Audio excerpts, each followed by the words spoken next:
Euroregione News. Disoccupati disperati, le opportunità di lavoro.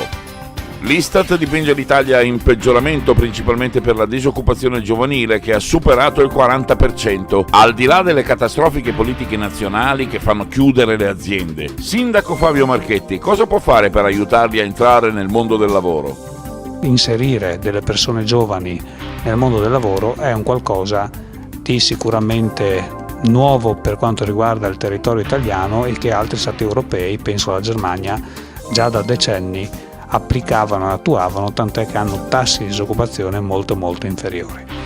E proprio di quest'anno una notizia che inseriremo 7 persone in aziende di Lignano Sabbiadoro in una nuova collaborazione tra Codroipo e la località balneare per eccellenza del Friuli Venezia Giulia, proprio perché siamo riusciti a trovare un'intesa con imprenditori, mi sia consentito, illuminati di quella parte del territorio. Quindi delle ragazze e dei ragazzi delle nostre scuole professionali andranno a iniziare a confrontarsi col mondo del lavoro a Lignano Sabbiadoro. Penso che sia una bella esperienza per tutti.